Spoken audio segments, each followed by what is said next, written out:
For all creators out there, have you signed up yet to GFN Vault? We've teamed up with TikTok and we've started an agency which enables you to earn money right now. If you want to join and you're based in the UK, all you got to do, click the link below right now, sign up, you'll get a notification from TikTok. Once you've got that, complete that, do your trial, and you are in.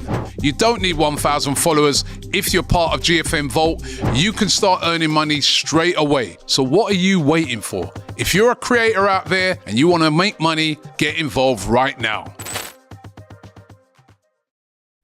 Hi everybody and welcome to AFTV Match Day. It is the last game of the season. Arsenal away to Southampton. With me in the studio to talk about starting 11. To my left I've got my boy Marty in the building. Thank you, mate. How you doing, bro? I'm really good, mate. I'm really good. Yeah, I saw you on the live yesterday. I was women, indeed, yeah. Pick up the Arsenal women's team winning the Champions League. Fantastic result. Shout out to those guys. Yeah. Look, do you know what? That's huge. And everyone turns around and says, I've watched their games this season, and they're a fantastic side. And big credit to them. Anyone that wins a tournament like that and goes far, and they've put the work in. And that Barcelona side, they've been in that final 5 times, and they've won it 3 out of those 5, or I think 6 now, and they are arguably one of the best women's team in the world, and they have got 2 Ballon d'Or winners in midfield. They're a fantastic outfit, and then before those girls, they beat Lyon as well, and absolutely decimated them, and come from behind, second leg, turned them over 4-1, and they beat Real Madrid as well. Like these are big names in women's football. Did really well. So big respect to them, and it was great. It was a good game of football to watch. We had a good laugh in here, and I thoroughly enjoyed it. To be fair, Ties in tears afterwards. He's emotional, mate. I know, I could hear it in his voice cracking up when the game ended. And of course, I've got my boy Turkish to my right here. Yes. Turkish, how you doing, man? Yeah, I'm good, man. Resplendent in the drip, as always. Nah, man, it's a light tracksuit. Hustle clothing. It's my bedroom. It's my friend's brand. It's never light with you, man. You're always dripped up. I like supporting my people. So yeah, that's cool, man. That's cool. And how are you today, man? Yeah, I'm alright. Last game of the season. You emotional? Get it done. Get it done. Let's get some transfers in and move on, because this season really domestically was finished come February. Yeah, I would agree with that. The Champions League kept the little flame going, but now there's no flame. There's no fish to fry. There's nothing. So game week 38, all I want to see is Ethan starting and on to the next. There's nothing else I want to talk about. I'm interested in. It's just Ethan Ranieri today for me. Well, let's see. If we're looking at it, judging by the last couple of games, probably not. But hey, I'm perplexed as to what's going on there. We'll talk about all that later. But anyway, we're here to talk about, first and foremost, the starting 11. The game, obviously, later. James will be here with us. We'll be doing a watch-along for. The game starts at 4. In the meantime, talking about the starting 11. Marty. Yes. Today, what's your initial thoughts on the season? Turkish kind of hinted at it. His disappointment. I guess we're all disappointed at the way things turned out. But just give us a little your initial thoughts of the season. I know we've got 1 game left, but to summarise the season, there's been huge disappointments. We haven't come away with any honours, let alone major honours, and we were a cat's whisker away in the Champions League semi-final from getting into a final, and then we would have then been up against an awesome Inter Milan side. And then obviously second in the league with some points behind Liverpool, which is unfortunate. Obviously we know about the injuries and the red cards and stuff like that. It's an unfortunate season, but Arsenal Football Club, I believe, is in a good place. Like I said, the women have done well. The youth setup's in a good position. The whole club as a whole, and we move on to summer. That's what we look forward to. Is we know who we need to bring in. It's glaringly obvious, and I do generally believe if we bring in, those sort of 3 players, i.e. Gyökeres, Rodrigo and Zubamendi. I'd like to see Eze as well. That I think he's a fantastic player, and not just because he scored that FA Cup final goal. I've watched him all season, and he's a game-changing player, and he has the ability to play across the front 3.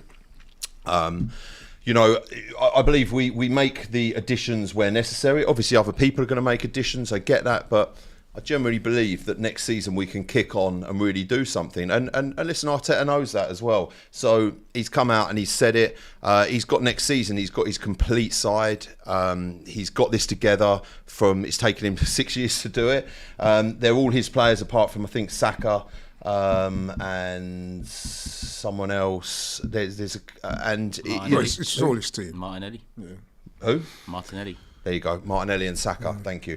And they're all his players, so he's got his team together. So next season, you know, the final pieces of the jigsaw, you know, if you don't complete the jigsaw, you know, the toys are going to be thrown out the pram, and it's as simple as that. You know, there's going to be trouble in the nursery, mate. Yeah. So that's how I see it, and I'm sure he knows that. And let's see. I'm excited for the summer. I generally am excited to see these names come in, and as soon as they go and buy these players, I'll go and buy a new kit. Well said. You mentioned there, Marty, when you were just talking there about Gyökeres, but I don't know. But I woke up yesterday, and all I'm seeing online was us being linked with Sesko. And I've got to say, man, I'm going to say straight out, that disappointed me. Not because I don't rate Sesko. I do rate Sesko. However, I thought the plan was to go and get Gyökeres at all costs, Turkish. Now it would appear that Sesko has entered the frame. Now, I would just say, listen, with Sesko, as I said before, I'm sure he's a good player. But hey, we need a proven goal scorer that's going to hit the ground running. We need a 20-plus goal a season man. I'm not saying if Gyökeres comes into the club, he automatically does that. But if you look at his goal-scoring record, I think he's got a phenomenal goal-scoring record of something like 96 goals in 100 games for Sporting. That is the type of stats that our striker needs to be performing at. You know what I mean? Whereas Sesko, I think, he's got 13 goals for Leipzig this season. Something like that. I think it's 14, but yeah. Something like that. So I guess what I'm saying there is obvious. We want a proven goal scorer to lead the line. So when you saw, no doubt you saw what I saw, all the links with Sesko, what was your feelings with that? Were you all right with that, or were you disappointed, or what? I'm not right with it. I mean, you become used to it. So it's not really disappointment, it's not the emotion anymore. It's more like typical. I don't know what emotion that is. What is that? Because that's not disappointment, what is that? Yeah, I don't know what you label that, but it's just like, surprise. It's nothing new. You know. But were you a bit disappointed about that? Look, I've heard different stuff. I've heard that Vlahovic is back on the cards, and I've heard all sorts. I think for me, until I see these players in the Arsenal shirt, I see them unveiled on the official Arsenal website, then I will cast judgment. And I do generally, like you said about Gyökeres, I think this season he scored 53 goals in all competitions and 26 assists, which is phenomenal numbers. They're numbers. The next question with him, if we buy him, will be, can he replicate those numbers into the Premier League? It's a different league. I don't see why not, because he's used to, you know, for me, form states or says that if you're used to banging the ball in the back of the net, you're used to banging the ball in the back of the net, and that's what you're going to end up doing. And I like the assist. His assist rate is really high, and that for me works really well, because you know, bringing other players into the fold, it's that we do just want a striker essentially, but you know, if it can be the right one that's going to provide assists as well, it looks that he is the perfect striker. But the Sesko thing could work. His numbers aren't great, but it could be one of those. But I'll tell you why I was disappointed, because we went from earlier on in the season, we were being heavily linked with Isak. Yep. That kind of petered out. Okay, looks like he's going to stay at Newcastle. Then Gyökeres entered the frame, and everybody was like, yeah, man, Gyökeres, he's the real deal. Let's get him. And it looked, to all intents and purposes, that we were likely favourites to get him. I know there was talk about Man United, and when Man United lost in that final during the week to Tottenham, everybody said the one good thing about Tottenham winning is that with no European football for Man United next season, Arsenal and our clear favourites for Gyökeres. Yeah. Then yesterday now, I wake up and all over socials, all over online is, Sesko. And I'm like, what? So what are we doing here? I've heard that Berta's pushing for Gyökeres and Arteta's pushing for Sesko. I mean, rumour, that's what I've heard of a few different people, and I think Robbie was saying that yesterday. But I think you're right. Before potentially Gyökeres could have gone to United because obviously, listen, Manchester United are a huge club, no doubt. Going back to play with Ruben Amorim, but they're in some serious mess. I mean, they've got like about £1 million worth of unserviced debt a month. So they're paying £1 million, I believe, a month. Plus, Gyökeres, sorry to interrupt, but another reason why Gyökeres had apparently stated openly that he wants to be playing Champions League football. Yeah. And with Man United not playing Champions League football, that would have made Arsenal clear favourite. They haven't even got Europe and Europa League or Europa Conference or whatever it is, and they finished 16th in the league. They're in relegation form, like Tottenham. Tottenham and Manchester United, do not get it twisted. With the managers they've got and the setup, they are in relegation form. It was, if the season started in October or November, they would probably end up getting relegated. But we shall see. You never know what's going to, like Turkish said, you never know what is going to happen in the weird and wonderful world of Arsenal Football Club transfers. We'll probably go and sign another couple of defenders and maybe a midfielder, or a right back and stick him up front. Yeah, I guess you're right. I guess, we can only wait and see what happens. A couple of minutes to go to... Yeah, but I mean, Liverpool fans ain't waiting to see what happens after winning their league, are they? No. And when do Arsenal do that? And we always soften the blow with, wait to see. Frimpong's already had a medical, right? 38 and all. I get it, the season's not over, but the season is over. Let's be real. Liverpool have won the league, and we know what they need, 2 fullbacks. We know they need a bit of creativity in midfield, and we know they need a striker. Now, they haven't been out and out linked to a striker yet, solid, but get 2 fullbacks are essentially in. Frimpong's done his medical, Kerkez is close, and Wirtz, who is probably the best player available this summer. All things considered, age, ability, quality, level, experience. He's the best player on the market, and Liverpool are getting him. Now, Arteta came out the other day and said, we need creativity, we need goals, and a couple other things. Now, if he's one of the best creative players on the market, why didn't you entertain it even? Now, it's far gone. Yeah. He's chosen Liverpool, all of this stuff. But again, Arsenal fans 3 months ago, when I'm mentioning Wirtz should be available in the summer, or mentioning Rodrigo should be available in the summer, Arsenal fans will turn to me and say, we're not going to do that. It's going to be Bayern or Real. But Liverpool have just come in, and now Liverpool are a much greater side than Arsenal. Heritage, name, and even recent history. Everything. Recent history, they're gone. But we excuse it, we console ourselves with, he's probably going to go Bayern or Real Madrid. Our manager comes out saying we need creativity, and the next day you're hearing Wirtz has chosen Liverpool over Bayern. Our manager talks about goals and creativity. Kvaratskhelia in January was available. I get it, Zubimendi, but that's dead. I mean, move on now. You released that after Man United. You think Zubimendi's a dead team? No, it's not dead. It's a good signing. What I'm saying is, you launched that after we lost to Man United in the FA Cup. That was January. You relaunched it after we lost to PSG in the Champions League. Go check the dates. The 2 news stories about Zubimendi came after United FA Cup loss and after PSG Champions League loss. Surprise, surprise. Soften the blow of them. You can't re-release that for a 3rd time. Just get him in, move on. Because whilst we're doing all of that dilly-dally, and Liverpool, who have won the league, are going to do their business, and Man City probably taking a blow with the Wirtz stuff, but at the end of the day, they spent 150, 200 in January, so you expect them to do similar again in the summer.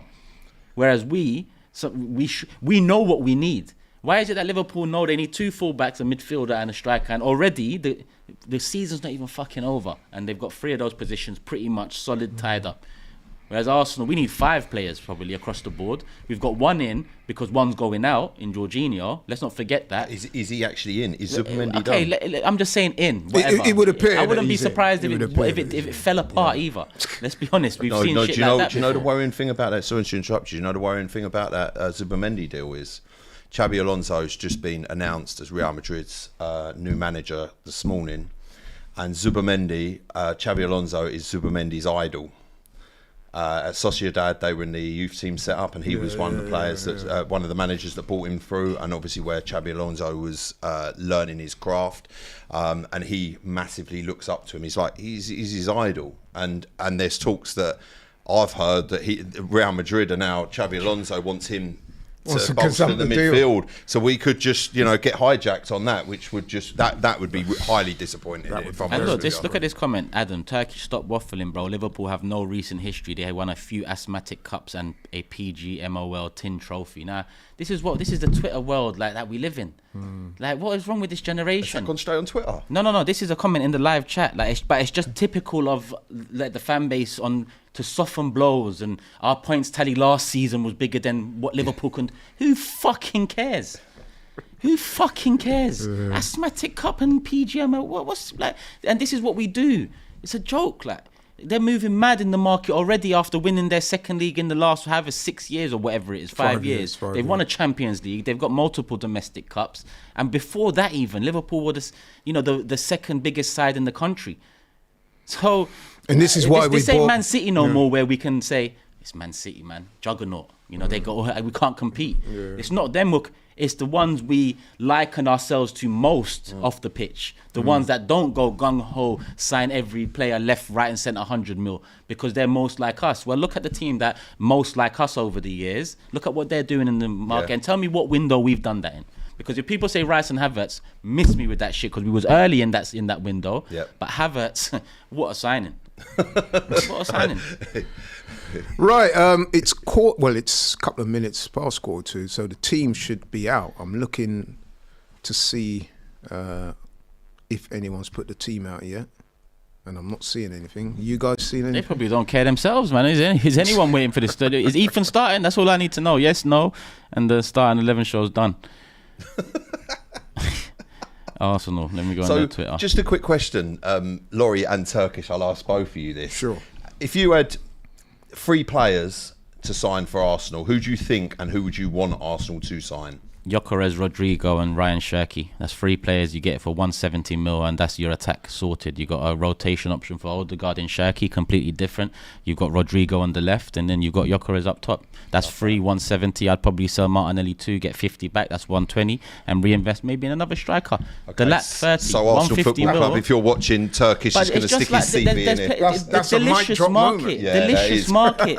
It's there's food all over the gaff. There's it's plates galore. Which one we going to eat from? There was plates in January. Yeah. We didn't eat anything. Yeah. So let's see, because there's no excuses, no more. I'm not here to wait for a 21-year-old Sesko who's never scored 15 in German League to start banging. He's young. He hasn't been in the country before. Yeah. All of this. I get it. If that's the case, then buy him, but also buy the guy that's banging. Then I can understand it. None of this nonsense now. Like, definitely high go with standard Gyökeres. accountability. We are not. It's no longer look at where we was 3 years ago. Because if we say now, look at where we was 3 years ago, we was challenging for title. This is a right now we was job. challenging for title. It's not 3 years ago we was 8th no more. It was 3 years ago we was challenging for a title. Yeah. So no, I do agree. This This season it's a right now job. We need to. The next season it's like there's enough of this. Next season. Done. Next season is the judgment. Laurie, what I would agree with Turkish very heavily about Gyökeres. Got to be Gyökeres. Got to be a striker. And when I say striker, I'm talking about top level, proven. You know what I mean? No disrespect, but I don't want to go in there with apprenticeships and learn on the jobs and potential. And the way we are right now as a club, we need someone to come and hit the ground running. I would definitely entertain Rodrigo, although I would also entertain Mbeumo as well. A reason being is because Mbeumo, very good player, as we've seen this season, and proven Premier League quality, hit the ground running. Again, hitting the ground running is going to be very important. Rodrigo comes, excellent talent, but could take a year or so to blend in. We don't want that. We want people who's going to hit the ground running, do their thing, and bring a title in. There's a number of positions where we could strengthen. So, the jury's out on some of those others. But those 2 definitely are roles that need to be filled. Okay, interesting. You know what I Yeah. mean? But the striker is a no-brainer. Absolute no-brainer. I think we've been missing a number 9 for years. A proper out-and-out number 9. That guy that's going to get you 20 plus goals in the Prem or 30 in all competitions sort of striker. Right, okay. It would appear that the team is out, and I have it in front of me. Thanks, Turkish, for passing this to me. No surprise in goal, Raya. A back 4, it would appear, of Partey, White, Kivior and Tierney. Midfield of Rice, Zinchenko and Mourinho. So immediately I'm not seeing Odegaard there. That's a surprise. And the front 3, Turkish has got his wish. Nwaneri starts. Sterling. You got your wish as well. I'm surprised at that too. And Martinelli. Right, a few talking points there. First, Partey at right back. I mean, we've seen it before. I mean, Partey's had a very good season this season. By the way, do we know what's happening with him? Because there's talk that he's they're discussing a new contract with him, right? I've heard that he wants to stay. I think he's had offers from Saudi. Yeah. But I've heard he wants to stay, but he's holding out for a 2-year deal. But That's Arsenal right. want to give him a 1-year deal. So look, Would you keep him? 100%. Thomas Partey has been a very, very good number 6 all season, and he can be versatile. I don't like playing him at right back. I think it's unfair on the player. I really do. He does a job, you know. He does what he's asked of him. But he is a top quality operator. We saw how we missed him in the PSG game in the first leg. Would that have been different? Potentially. He knows what he's doing. He's been around the block. He's got the experience. He's been at he's been at a big club before. He's been in the Champions League many times. He knows he's that experience in the dressing room. He's a solid player. When he is on point, he's fantastic. And the way he can move that ball, you know, he'll pick the ball up and he'll just looks to put it forward. And sometimes you need to get that transitional player that gets that ball forward. 100%. No, I think he's had a good season. In fact, he probably in the shake-up for one of our better players of the season. Yeah. If he can stay, I'll be really pleased. But yeah, like you said, the talk is that he's holding out for a 2-year contract. Arsenal offer him a 1-year deal. Like I said, let's hope something can get sorted out. So he goes in at right back. The 2 centre-backs today, Ben White, I'm assuming he's coming in for Saliba. Well, he's coming in for Saliba. That makes sense, right-footed centre-back. Kivior keeps his place. He's done well. So got no problem with that. Tierney, his last game for the club. Glad to see him in, Turkish. Tierney. Should be keeping him another year, really, but whatever. It's the farewell tour. Yeah, Tierney, so Zinchenko, Sterling. Rice, now that's a little surprise because we were being told in the week that he was carrying a knock and he might not play in this game. So, but listen, I mean, Declan Rice, another one.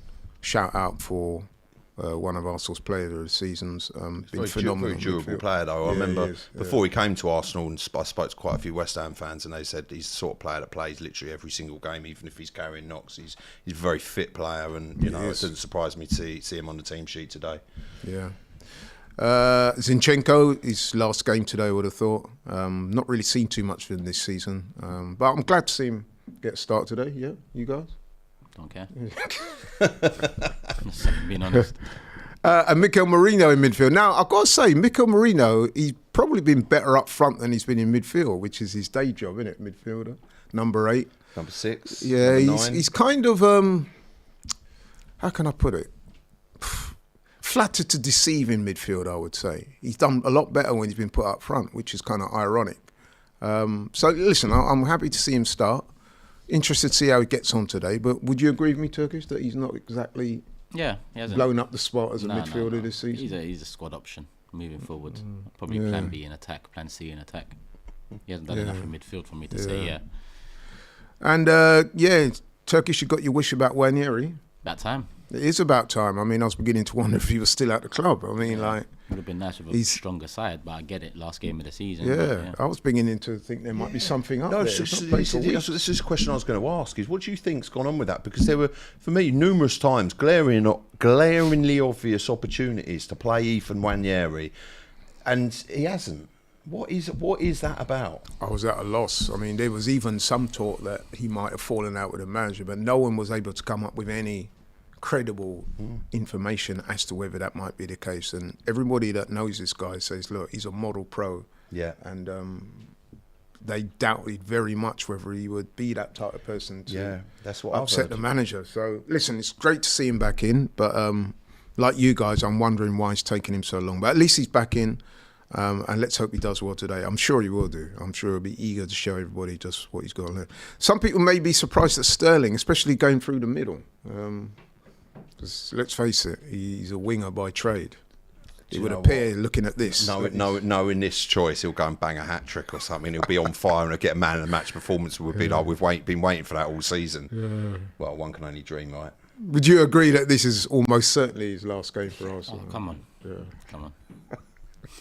I think if he got no disrespect to him, because I know he's done big things, and 5 years ago he was probably one of the best players in the Premier League. But I think if he got re-signed or he was here at this club next season, I think there would be complete uproar. Just it just hasn't gone for him. For me, with the Sterling situation, like if you would have at the beginning of the season, you asked me, you know, it was like, come to Arsenal, he could rejuvenate his career because he was that good. At City, at Liverpool, he was that good. He's at times unplayable.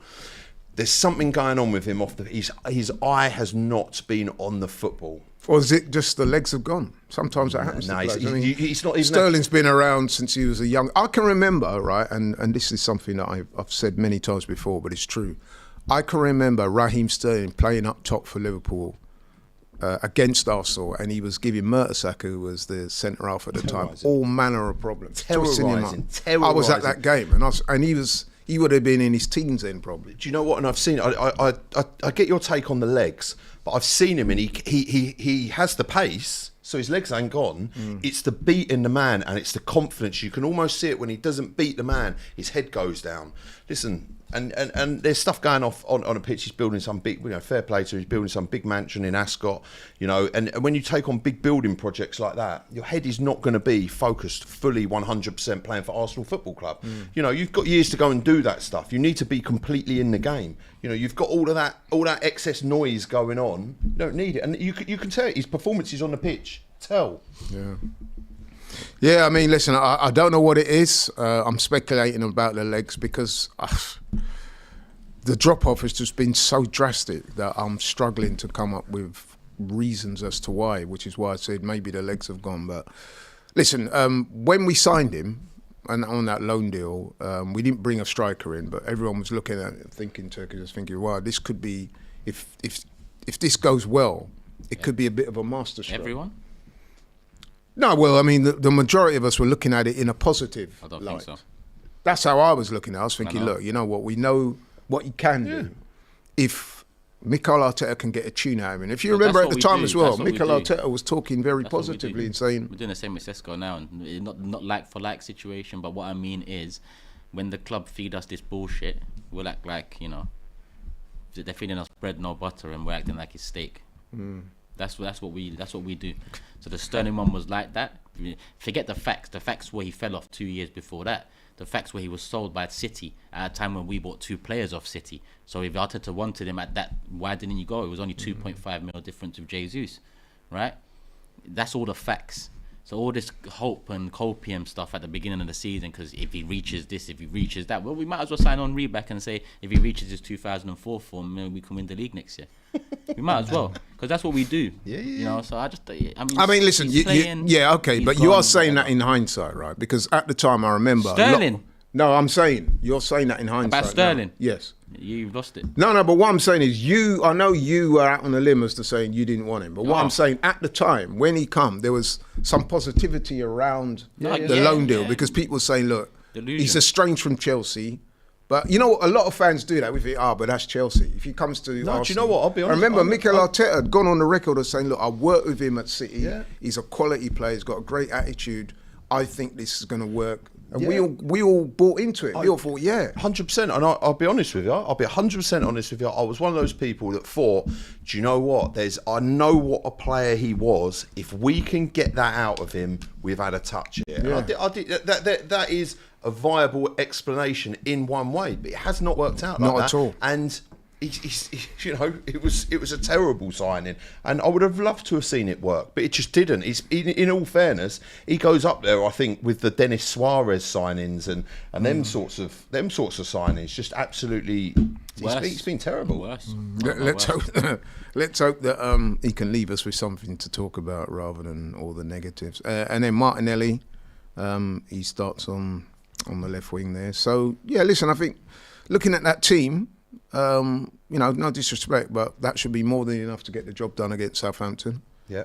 Southampton, been pretty awful, let's be honest with you. Just about broke the record as the worst ever team in the Premier League. Yeah. But they kept Man City out a couple of weeks ago. Derby still keep the title. A couple of noticeable omissions from the team today. No Saka.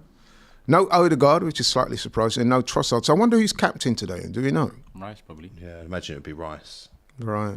He's auditioning for next season's role as captain. Has to be Rice. It'd have to be. You can't. Yeah, I would have thought so. Rice, isn't it? Yeah. Although, maybe you could make a case for T&E or Zinchenko. No, it'd have to be Declan Rice for me. If Declan Rice isn't the captain today, I'd be I'd be Yeah, I mean, slightly I'm with you on that. disappointed if I'm honest with you. I'm with you on that. I mean, a lot of people say he's Arsenal's de facto captain anyway. Yeah. You know what I'm saying? So, Saka's on the bench, right? Yeah, he is. Saka, Yeah. Odegaard, Trossard, Jorginho, Havertz. I expect those guys will get some minutes, though. Yeah. Havertz is on the bench too. Jorginho, Henry Francis, Cambia, and Lewis Skelly. I expect all of those to. Well, not all of those, but I expect. Do you reckon he'll give Neto a cameo? Because Neto's only played about 90 minutes for us, hasn't he? He's actually played just literally 90 minutes for us, hasn't he?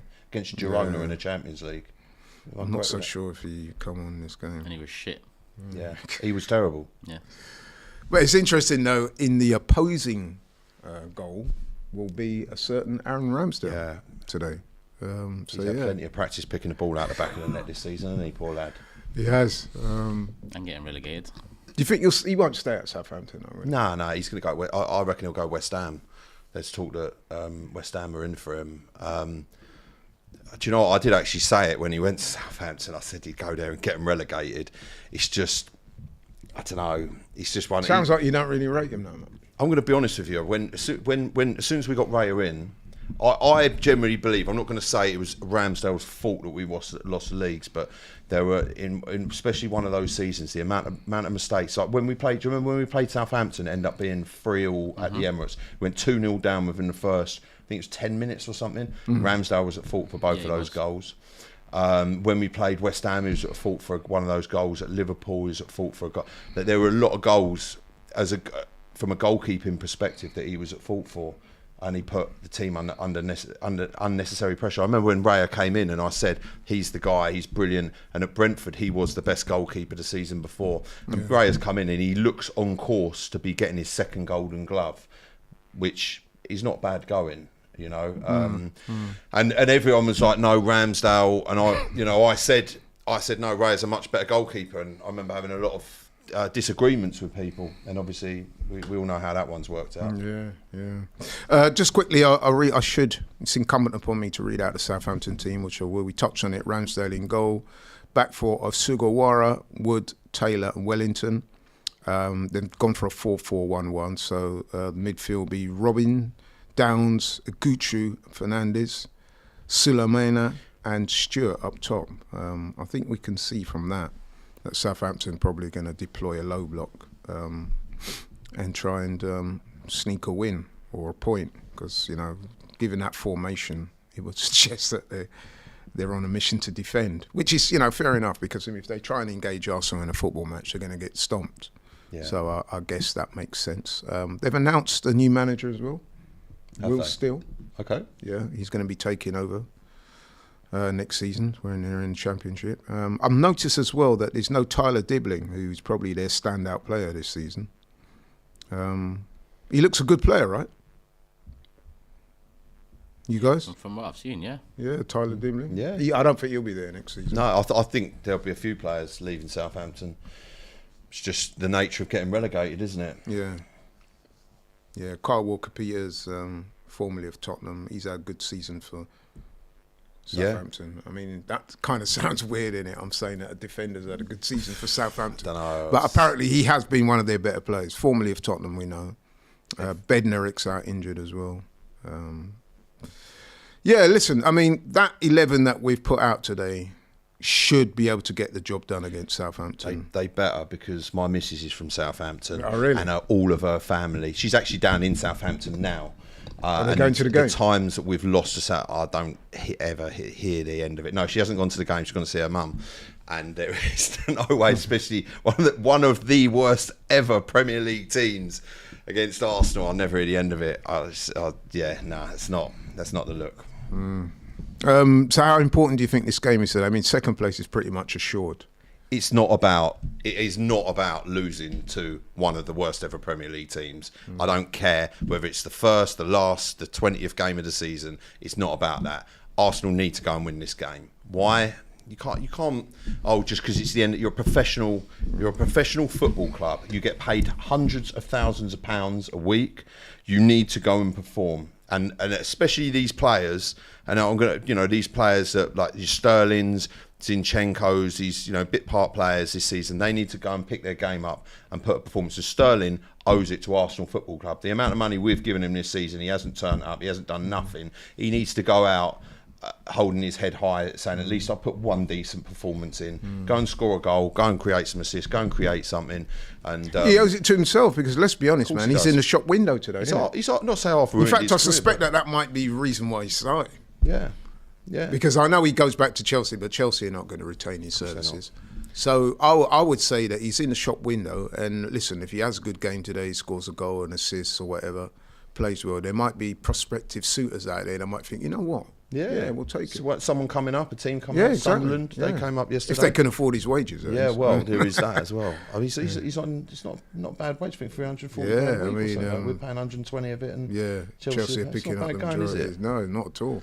Nice work if you can get it. I wouldn't mind that. So, I mean, look, I agree with you, though. I mean, this game is important. All the Premier League games are important. And let's not forget the fans who have travelled down there. Arsenal sold out their away allocation, as they always do. So it's incumbent upon the players to not just to do it for themselves and for the club, but to pay tribute to the fans who have followed them across the length and breadth of the country all season, all 38 games, shelling out their money, supporting the team. So, yeah, you're right. It's incumbent upon them to put in a performance. Turkish, would you agree with that? I mean, or is this game, of little consequence to you? How do you feel? Little consequence. Turkish is checked right out of this. I'm ready to bid it, man. We're here for another 2 hours watching this game, so you can frame it in many different ways, but this game doesn't matter. The season's done. Pre-season, mate. I'd rather hear some positive transfer stuff in the next 45 minutes than this game starting. Be interesting to see if Havertz comes on, because he's on 9 goals. He'd be desperate to come on and get a goal, take his tally to 10. You know what I mean? I think there's a few of them around about 8 or 9. So as we speak, as of right now, still haven't got a striker in double figures in the Premier League, which is kind of goes to the heart of what we were saying all show about signing a striker. I mean, it's right there for everybody to see where our problem lies. Yeah, and I think that's how it needs to be. Players need to want to come on and prove a point, and this is the players' last opportunity to put a decent performance out for us to remember.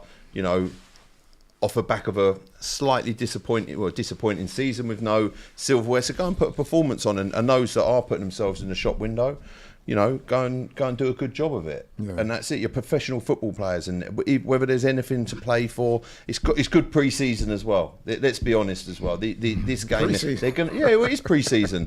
Of course it is. It's pre the next season. This season's done. So anything from now on counts towards next season. Yeah, I see where you're coming from. They're going to have a break. They'll have a couple of. They only have a couple of weeks. I like the off. way you frame that, though. It's pre-season. It's 100% pre-season. We'll have a couple of weeks off. They can go on Ollie Bobs and do whatever they've got to do. So pre-season started early for you. Pre-season starts now, mate. Pre-season starts now with transfers, with setting the team out, all these players getting fit and ready. Because listen, if these players ain't ready to rock and roll come August 15th or whatever it is for Premier League, their manager, if they like him, he's getting sacked at the end of the season, and a lot of these players as well will end up getting moved on or whatever. This next season is the one. Like that is Judgment Day.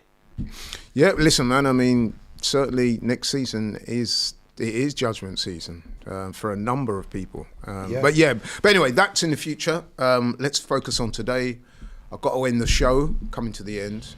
Turkish will be glad about that. He can't see me. I don't know how you called that a 45-minute fucking starting 11. That's down to my presenting skills, man. I'm not, That's probably why they got me. To be off. I thought it might be the Laurie and Marty show, but you're wrapping it up. But yeah, let's just end with our predictions for the game. I mean, let's start with Turkish. I mean, I'm sure you can't wait. You seem excited for it, so tell us your prediction. 3-1. Oh, you think Southampton will score? Maybe. He went to score 3. Marty? Yeah, do you know, I was going to say, before I see that team selection, I was going to say 4-1, but seeing that team selection now, I'd say 3-1. I think there is a goal in it for Southampton. If we score, we need to score early. It's one of them, but I think 3-1's a good shout. But I'm going to go 3-0, and the reason why is because I think there's a few players in there that will be desperate to get on the score sheet today. And I think that extra energy might just, see us score a few goals. Southampton have not Well, let's be honest, man. They've been a poor team, and I'm not expecting much different today. Looking at the way they look to be lining up, they're going to be defending for the vast majority of the game. So let's hope that we can get an early goal and, go on from there. And let's hope have a good day. Ramsdale's picking the ball out of the net. Yeah. Most of the No game. disrespect to Ramsdale, because I actually think he's a decent keeper. Do you? I thought he was good, yeah. Yeah, okay. Yeah. I mean, don't get me wrong, I think Raya, in fact, I would go, I mean, it's a topic for another show, possibly. But I made Raya my player of the season for Arsenal. I think he's been really good. So listen, there has been an upgrade. Even though a lot of people at the time, I'm not going to call any names out, but there was a few people even on AFTV that said that Ramsdale had been hard done by. But Raya's come in and he's proved himself. He's not good enough. But yeah, so I'm going 3-0, you're going 3-1. And you're going 3-1. 3-1. We're all going for an Arsenal win. Let's hope we're all right.